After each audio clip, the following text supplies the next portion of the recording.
लगातार आने वाली विषम संख्याओं का औसत 53 है, उनमें से सबसे छोटी विषम संख्या होगी। ये 4 ऑप्शन दोस्तों, और ये सवाल पूछा गया एसएससी सीपीओ 2008 में। अब देखिए दोस्तों, इस सवाल को लगाएंगे कैसे। तो देखिए दोस्तों, इस सवाल को लगाने के लिए आपको मेथड 1 बताते हैं। पहला वाला तरीका देखिए दोस्तों, औसत क्या है 53 है और 9 लगातार विषम संख्या है। इसका मतलब 53 को ऐसे बीच में रख दीजिए दोस्तों साथी, 53 बीच में रख लीजिए। अब 9 संख्या है तो 4 संख्या इधर बनेंगी और 4 संख्या इधर बनेंगी। तो हमको जाना क्या है दोस्तों, सबसे छोटी संख्या की तरफ। इसका मतलब इधर जाना है, 1 संख्या, 2, 3 और 1 4, 4 संख्या होगी दोस्तों। तो 53 से अगर 2 कम करेंगे तो दोस्तों 51 मिल जाएगा, फिर 2 कम करेंगे तो 49 मिल जाएगा, फिर 2 कम करेंगे 47 मिल जाएगा, 2 कम करेंगे तो 45 मिल जाएगा। तो सवाल के अंदर पूछा गया सबसे छोटी संख्या क्या होगी, तो सबसे छोटी संख्या 45 हो जाएगी दोस्तों साथी। तो इस सवाल का राइट आंसर होता है दोस्तों ऑप्शन नंबर डी। अब देखिए दोस्तों, अगर हमको इस सवाल में सबसे बड़ी संख्या निकालना है तो आप आगे जाएंगे 4 नंबर दोस्तों साथी, 2, 3, 1 4 नंबर आगे आएंगे दोस्तों।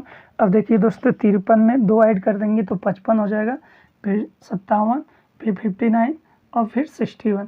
अगर बड़ी संख्या पूछा गया होता तो फिर 61 आता दोस्तों साथी, लेकिन सवाल में पूछा गया छोटी संख्या तो 45 होगा दोस्तों। अब देखिए दोस्तों साथी, अगर आपको ऐसा लगता है कि सवाल का हम गलत आंसर निकाले हैं तो आप तुरंत चेक कर सकते हैं। एवरेज बराबर होता क्या है दोस्तों, प्रथम संख्या प्लस अंतिम संख्या बटे 2। तो अगर ये काम करेंगे तो औसत आपका 53 आना भी चाहिए दोस्तों साथी। तो देखिए दोस्तों, हम जोड़ देते हैं तो 6 आ जाएगा और 10 इतना आ जाएगा दोस्तों, बटे 2 कर देंगे, काटेंगे, क्या आ जाएगा दोस्तों 53। तो देखिए दोस्तों, अगर हम इन संख्याओं का औसत निकालते हैं तो औसत क्या आता है 53 आता है। सवाल के अंदर वो दिया गया है, तो आपको ये निकाल कर चेक नहीं करना है, आपको जैसे बता रहे हैं दोस्तों साथी ऐसे आपको सवाल को लगा लेना है। अब देखिए दोस्तों, इस सवाल को लगाने के लिए आपको मेथड 2 बताते हैं, दूसरा वाला तरीका।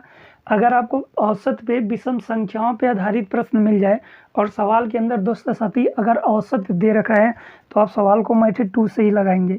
ये मेथड 2 बहुत ही यूजफुल है दोस्तों विषम संख्याओं के लिए। इसका मतलब ये पॉइंट आपके दिमाग में होना चाहिए दोस्तों साथी। अब देखिए दोस्तों, ये पॉइंट क्या है, अगर सवाल के अंदर आपको बड़ी संख्या निकालना है, सवाल के अंदर बड़ी संख्या निकालना है तो दोस्तों साथी तो एवरेज प्लस। अब देखिए दोस्तों, सवाल के अंदर 9 संख्याएं दी गई है तो 9 में से 1 कम करके लिख देंगे। इसका मतलब संख्या से 1 कम, संख्या से क्या दोस्तों साथी, संख्या से 1 कम कर लेंगे दोस्तों। संख्या से 1 कम कर लेंगे तो क्या मिल जाएगा दोस्तों, बड़ी संख्या मिल जाएगी। इसका मतलब अगर हमको सवाल के अंदर बड़ी संख्या निकालना है तो एवरेज कितना है दोस्तों, 53 है, 53। अब देखिए दोस्तों, संख्या से 1 कम कर लेंगे, 9 संख्या है तो 1 कम कर लेंगे तो 8 मिल जाएगा दोस्तों साथी। इसमें 8 जोड़ देंगे, क्या आ जाएगा दोस्तों 61 आ जाएगा। तो बड़ी संख्या क्या मिली दोस्तों साथी, तो बड़ी संख्या 61 मिल गई। इसी तरह से अगर आपको छोटी संख्या निकालना है, छोटी संख्या, तो छोटी संख्या क्या होगी दोस्तों साथी, छोटी संख्या एवरेज माइनस जो संख्याएं दिया गया उससे 1 कम तो होगा ही होगा। इसका मतलब संख्याओं से 1 कम, तो संख्या कितना है दोस्तों 9 है तो यहाँ पे 8 कर देते हैं दोस्तों साथी डायरेक्ट। इसका मतलब अगर आपको छोटी संख्या निकालना है तो एवरेज माइनस संख्या से 1 कम, संख्या 9 था इसलिए 1 कम कर दिए, 8 आ गया दोस्तों साथी। इसका मतलब अगर हम छोटी संख्या निकालते हैं तो एवरेज सवाल में दिया गया 53, तो 53 उसके बाद संख्या 9 1 कम कर देंगे तो 8 आ जाएगा दोस्तों। इसमें से इसको घटा देंगे, क्या आ जाएगा दोस्तों 45। इसका मतलब छोटी संख्या क्या थी दोस्तों साथी, छोटी संख्या 45 थी और बड़ी संख्या क्या थी दोस्तों 61 थी। अब इस सवाल को तो आप ऐसे आराम से बना लेंगे दोस्तों साथी, लेकिन अगर आप यहाँ 9 की जगह मान लिया दे दिया गया 100 संख्याएं तो आप ऐसे बीच में एवरेज के रखकर 50 संख्या इधर 50 संख्या उधर नहीं बनाएंगे दोस्तों साथी। इसलिए आपको मेथड 2 का प्रयोग करना है, मेथड 2 आपको ध्यान में रखना है। इसका मतलब अगर आपको बड़ी संख्या निकालना है तो बड़ी संख्या के लिए क्या करेंगे दोस्तों, एवरेज प्लस संख्या से 1 कम।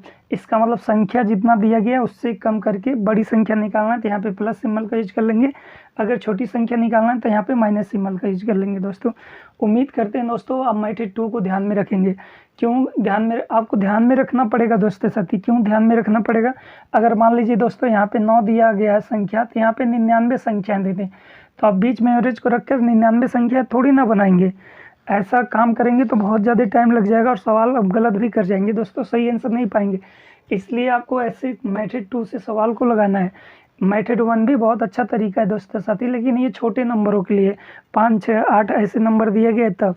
अगर बड़े नंबर दे दिए जाएँ तो आपको मेथड 2 पता होना चाहिए दोस्तों। तो उम्मीद करते हैं दोस्तों साथी ये पॉइंट आप सीख गए होंगे।